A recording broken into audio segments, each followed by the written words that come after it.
It's July 4th, 2022. I'm here by myself. The baby's in the other room. The baby's 10, but he's still my baby.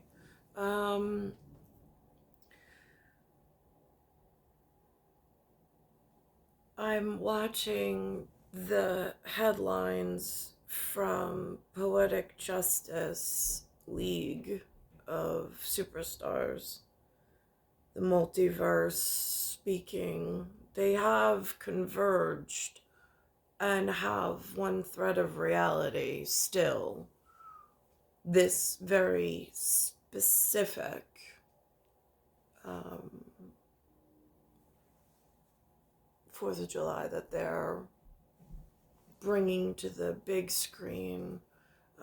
There's a movie Hemsworth is in, Chris. For me, it's always Christopher and Victoria for me. Like, that's where my heart is, that's where my love is. But that's a different big screen. So, on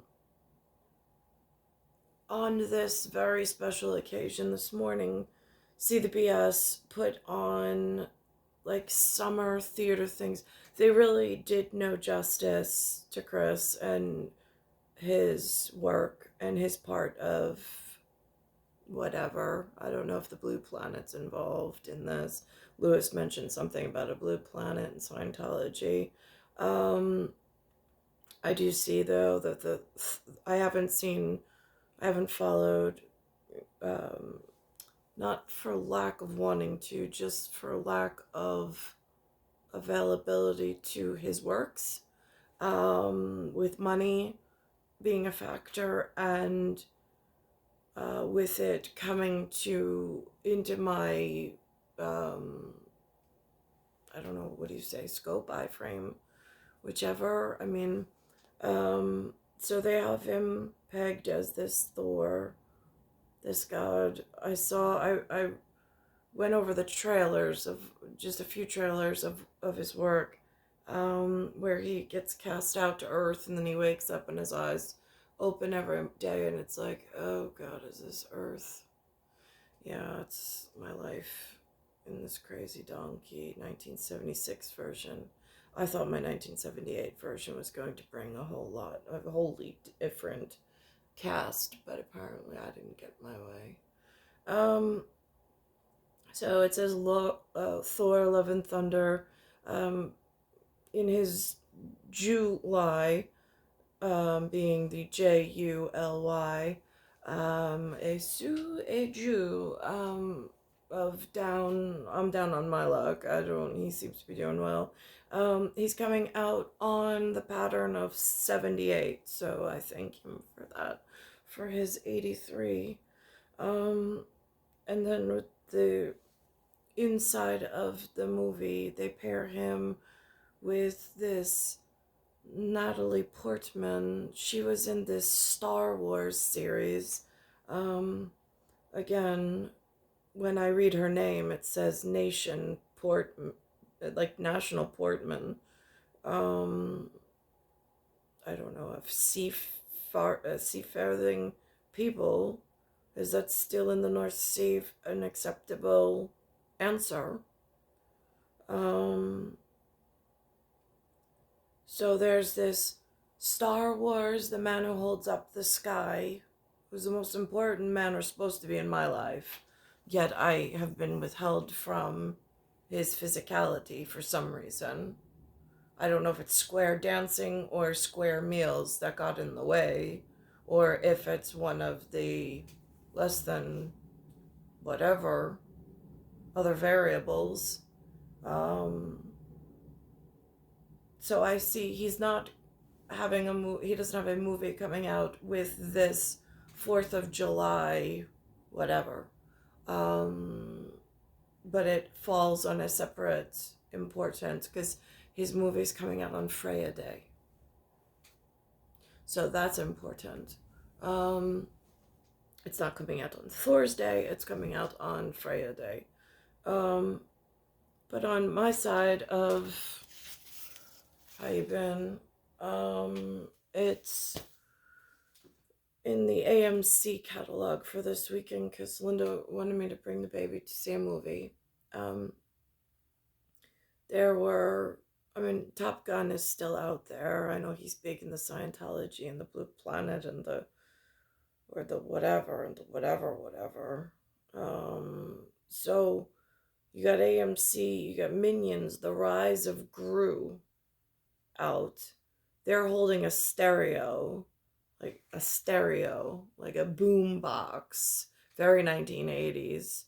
And it looks like a field, which for AstroTurf and CosmoTurf, it's a big deal for the stereo, like the radiological effects of the stereo and the antenna system and whatever with what's going on in New York.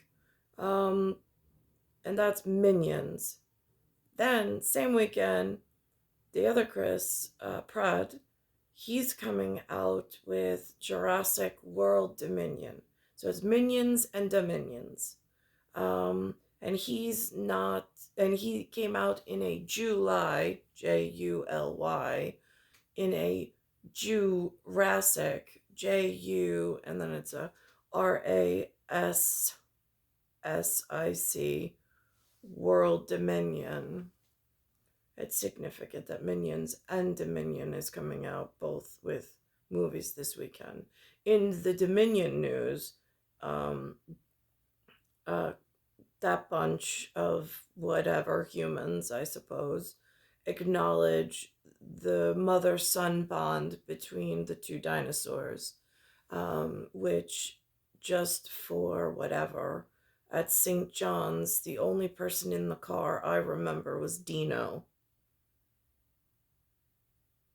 Just so we're clear, after school. I believe Dino was there because he sticks out like a sore thumb amongst the rest. Then there's something Lightyear, which I get it when I see the trailer. Again, I just don't like all this commingling.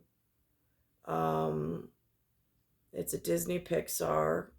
There's a profile. They finally acknowledged the profile of just one, and it has a bubble for it's. They're still allowing him to have air. But there is this like gigantic, I don't know, swell at the bottom. So I don't know what they're acknowledging with that. With is it a thymus, thyroid? Yeah, there's some tied in issues going on over here. Since that Buzz Lightyear, they marooned him on the planet. Again, there's tie-in and it's the web and the loom of what's going on for me around here. Then it's Multiverse of Madness, Doctor Strange, the Marvel Studio kiddos. They're coming out with, again, you see the red marbles in the red verse. You see how they're quantumly or they're ionically or covalently bonded with some form of magnetism or static charge. I'm not quite sure in the beginning sequence of it. I watched with Lewis the other day Micho. I don't want to butcher his name. I think it's Micho Kaku, and his God theory or something along those lines. I watched several minutes of it, but again, I already know the American words, spoken, given, respected. In the Thor Love and Thunder, they have a mention of something that ties back into that, which is extremely significant. I just had it and then I lost it again. It's really frustrating here with what they've done with the ability to function at a natural looking level in this unnatural whatever. But it had something to do with the ionic bonds and then the tethering and tying of certain parts of the cosmos and astrological. Oh, and also inside of the movie, um, it shows a dynasty, elsewhere dynasty in the great beyond, but beyond the great beyond for me, because the great beyond has a very specific structure for me. It's in a beyond the great beyond. I don't know if that's rim specific, for Polynesia with the Pacific Rim and things.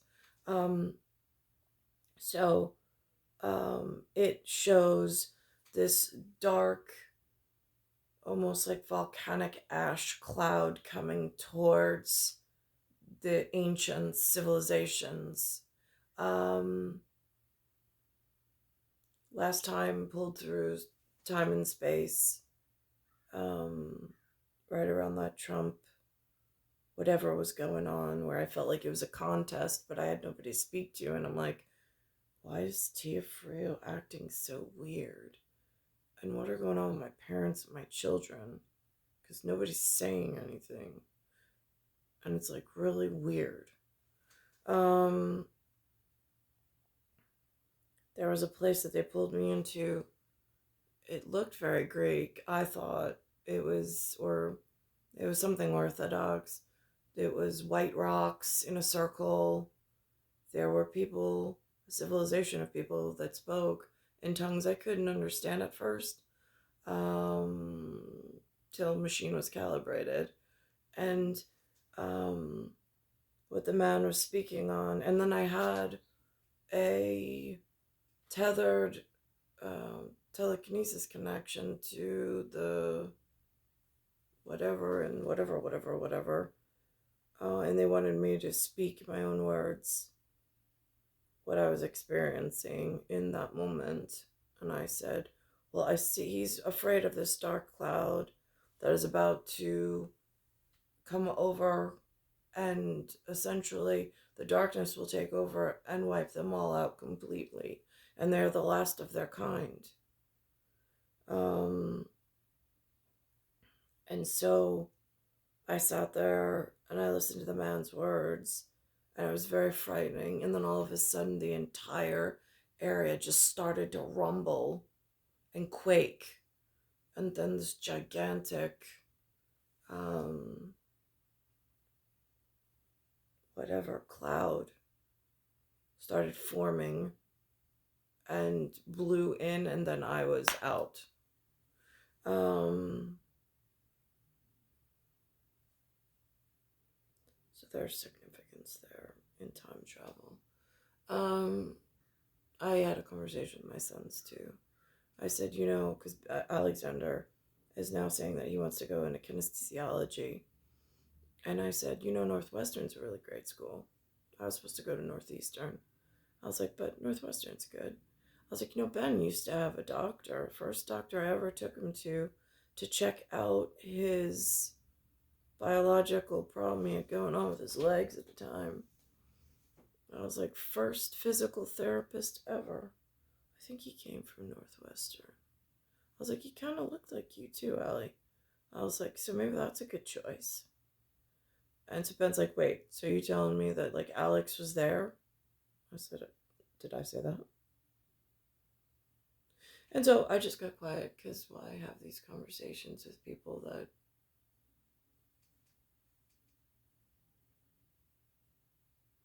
haven't really shared or given their word to me for anything.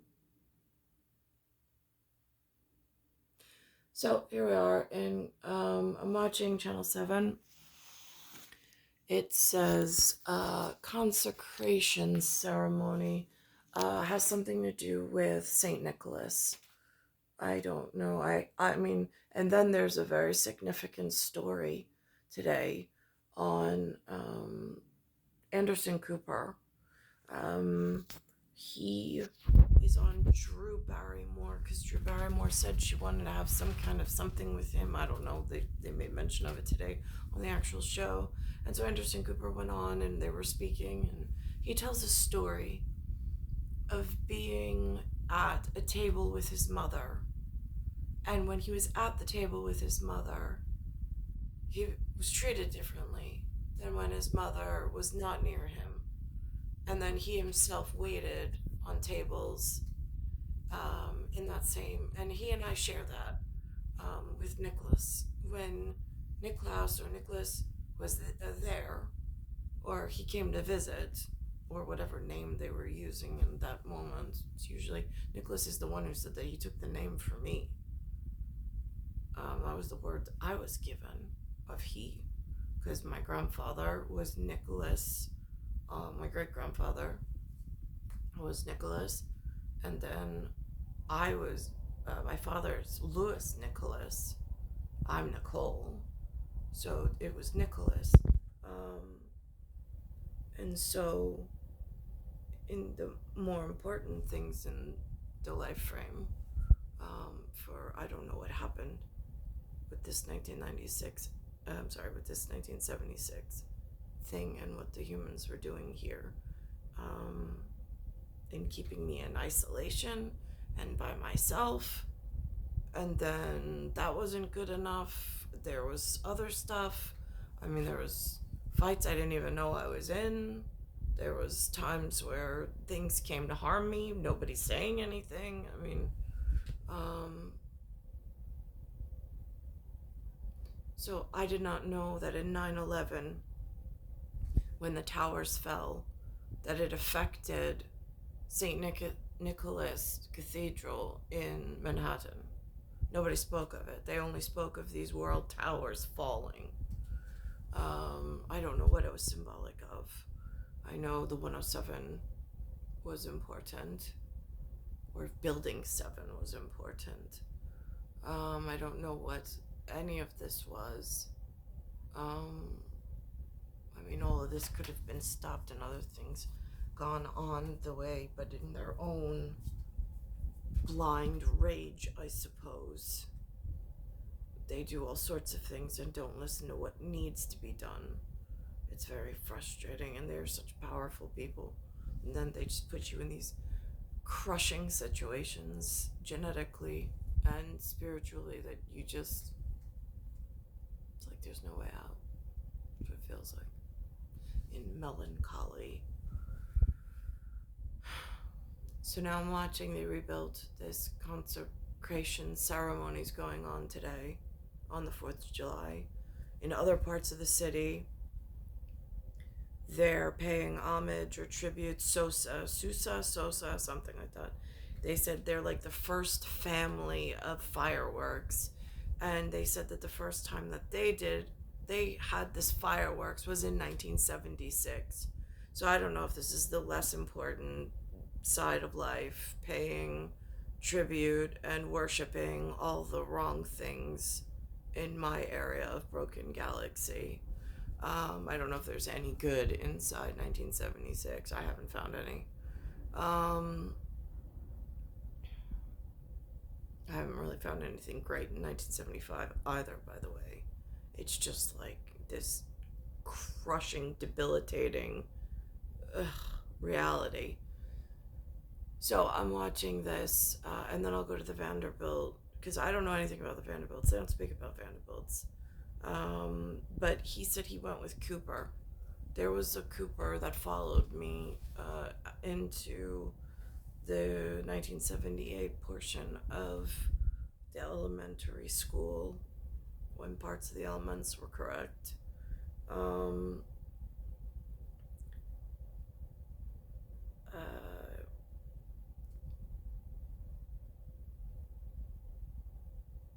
And I remember what her name was. So that is it. Also, inside of this week's, on both this courier with all of these really outrageous things going on, Queens Speaks Out, it says.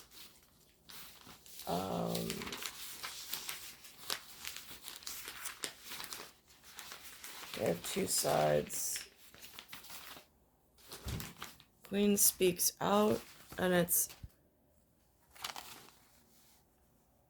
the concealed carry laws on this newspaper in the Bayside Times. A clear message, and it says concealed carry laws. So again, I don't know if that goes back to this Ireland thing and Carry Ireland and Belfast and whatever else, because I don't have access to the Emerald City, to the Emerald people, to the Emerald whatever. That's tied up somewhere in NYPD, and the problem I got going on with the donkey 1976. Solemn ceremony was held in Lower Manhattan this morning to mark the reopening of a church that was destroyed in the September 11th attacks. A bishop anointed the doors, the walls, and the icons inside the newly rebuilt St. Nicholas Greek Orthodox Church and National Shrine. I will say that this very distinguished group of people, there was one person in my very real homeroom that after I would leave Michael in the morning, I would enter homeroom, and there was someone who used to sit behind me, and it went Cattaruzza and then a different name, and Vincent. And he looks very much like this community. Is located on Liberty Street, right across the street from the former World Trade Center. Holy relics were also sealed in an altar there. That's where they'll celebrate the liturgy. More than 1,500 people attended the ceremony. The former church was crushed when the South Tower fell at the World Trade Center in 2001. Well, we love the... So that's to St. Nicholas. Since they knocked down Twin Towers, there's a whole lot of universal. I mean, at what point do you say you're a prime target? Prime candidate, prime target. Is there a difference? What's the difference with soft target? Because it gets a little confusing from my end being victim.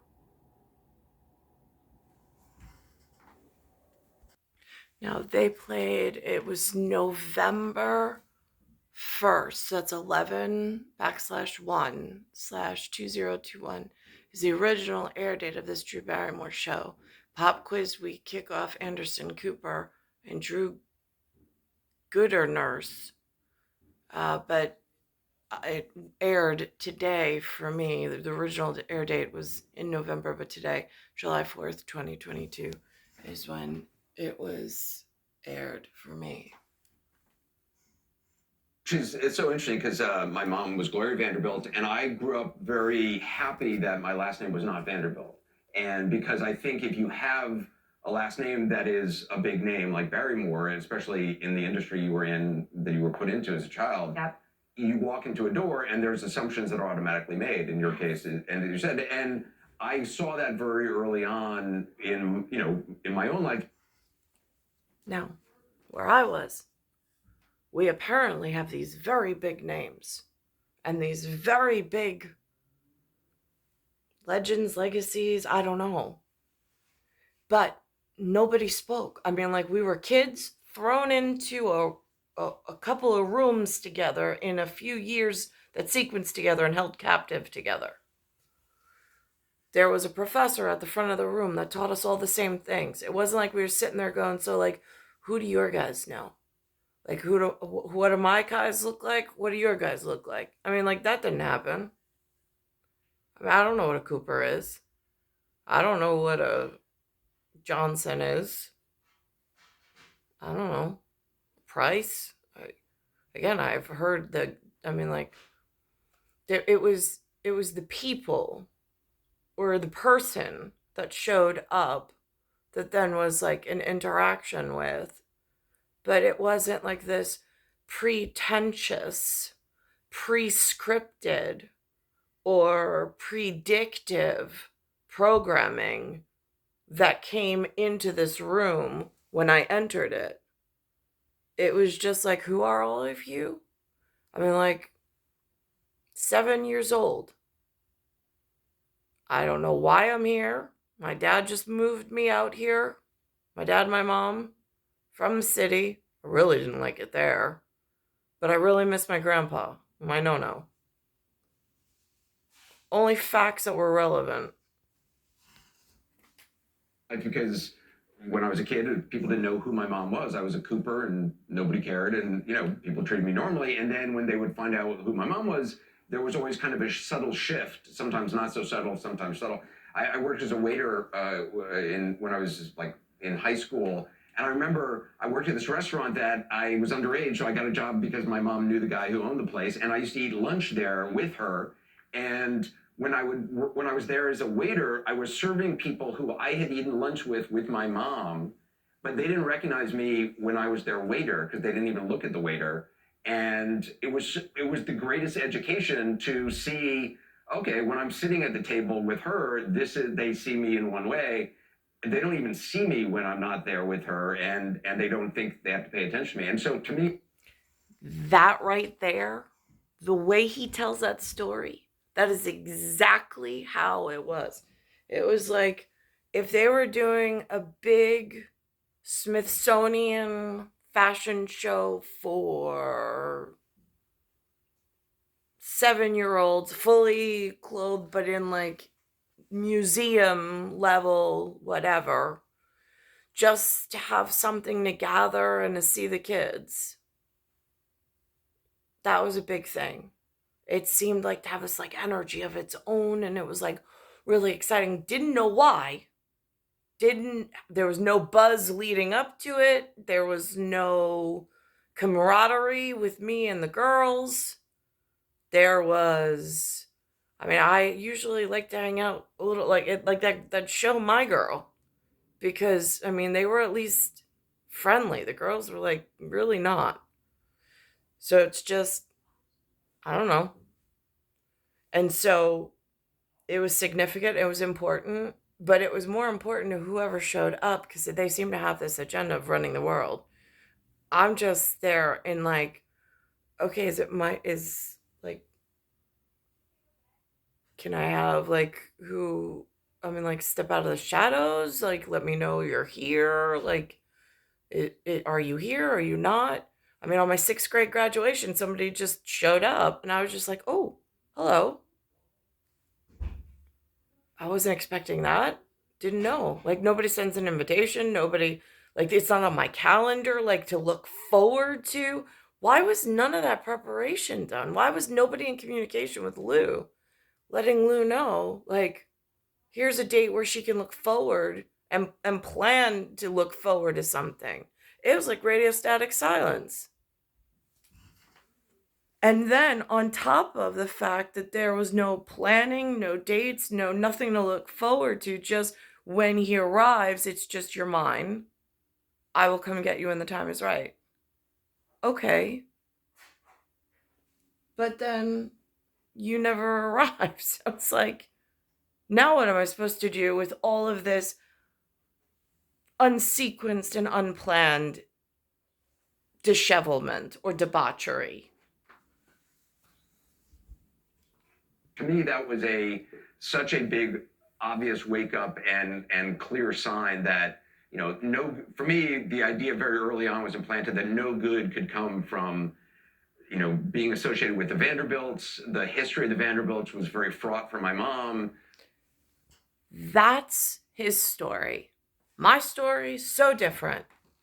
I wouldn't know unless they came and said their name was so-and-so Vanderbilt. I would have no idea. And even if they did, I would have no idea what it means.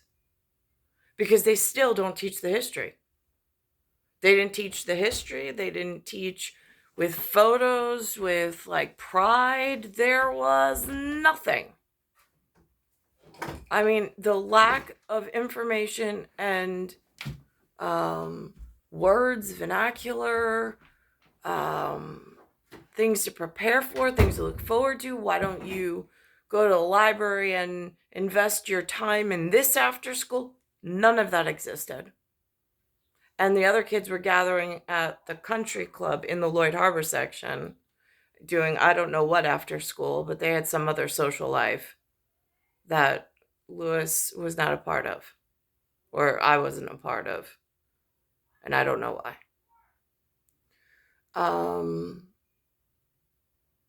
There's a mention of this city and the Sosa and this 1976 first time that they did fireworks inside New York City, and like a montage to them. CBS This Morning did a really like amazing expose on this Sosa family, which I had never heard of. And but that was during the See the BS. But Channel 7 did, with Safan Kim, he did just some nice facts to know about when these fireworks started and what year the area is acknowledging and voicing, in my real concern with some other things. He also says on it, it says, it has his face, and it says, the rise and fall of an American dynasty. That frightens me as well. I mean, like, again, who said it fell? How do you know that it fell? Is that like one of those voice it and then self-fulfilling prophecy? I'm just curious because I didn't get that memo. To me, they were like ghosts from a past I really didn't want to know about. And I chose to have my story be my dad's story, which was growing up poor on a farm in Mississippi. And I thought, as a young kid, I looked at my mom's side of the family, my dad's side, and I thought, you know what? I'm going with the Mississippi side because I want that to be my American story more than the history of the Vanderbilts. When you see your documentary, when you're here to talk about this book, the amount of chapters in your and your mother's and her family's life is it's that of movies and novels. Yeah. It doesn't seem real. There are just layers and layers and layers. Yeah. It's like an American Crown on Netflix. I mean, it's just nuts how many characters there are, and dramas and people who are larger than life. And it's this incredible story of this guy who, in the late 1800s, made the largest fortune the world had ever seen at the time. More than like the Treasury. Yeah, he had more money than the U.S. Treasury at the time. He had $1 out of every $20 in circulation belonged to him. And when that is a family member, that's going to color the way people. Yeah, and he had a pathological interest in making money, and he made this fortune, and that infected the next generation, the subsequent generations, and I think it infected a lot of them in a negative way, in that they didn't really work. They didn't have to work. They just pursued their interests and pleasures and boats and stuff like that. And by the time, I was a teenager, and, that money was all gone. And yes. I was very, my parents informed me very early on that there's not some pot of gold waiting for you. There's no trust. You're going to get your college paid for it, and then you'll make your own way. And so we went from St. Nicholas's consecration, which I don't really know what that word means 100%, because again, there's nobody. I mean, Vinny sat behind me in the last year of high school, the first year I showed up, but the last year of high school in New York before we all graduated, and life went nowhere. For me, anyway. No idea where any of them went. Will be lit later tonight. So fun. Well, Lauren, all eyes will be on the East River when fireworks will light up the night sky. This year, 48,000 shells will pop off from 5 barges between 23rd and 42nd Streets. About 1,900 shells and effects will be set off per minute, every minute, reaching heights of 1,000 feet. New York's signature pyrotechnic salute to America. A 25-minute spectacle, 30 colors and shapes. And this year, there'll be new shaped effects that'll wow spectators, including tall hats, mushrooms, and blinking, smiling faces. The Macy's 4th of... Tall hats, mushrooms, and blinking faces. There is significance in that. There's also significance in that the century was broken. They're mentioning 1900. There's a lot going on in their numbers. I can read it from here. I would have to sit down and digest them at the moment, which I'm not. July fireworks show has been a city tradition since 1976, as you mentioned. 3 million spectators expected tonight. That was it. 1976. Hold on. Meanwhile, the Macy's 4th of July fireworks show has been a city tradition since 1976, as you mentioned. 3 million spectators expected tonight. Meanwhile, more than 500 new police officers graduated Friday from the police academy and into the NYPD, and they'll be put to work. The music is our foundational elements. So we have a 25-minute score that's custom for every year of our fireworks. So we talk about sort of creative inspiration. We start to lay out the music, the choices, the emotional journey we want to take the audience on, and then we layer in the fireworks. We bring in our partners on the pyrotechnic side. So it's star 1978, star 8378, Nicole, Cattaruzza. It's Earth, solar system, Milky Way universe, galaxy is broken. It's Bayside Station, Bayside, New York, 11361. And it's July 4th, 2022.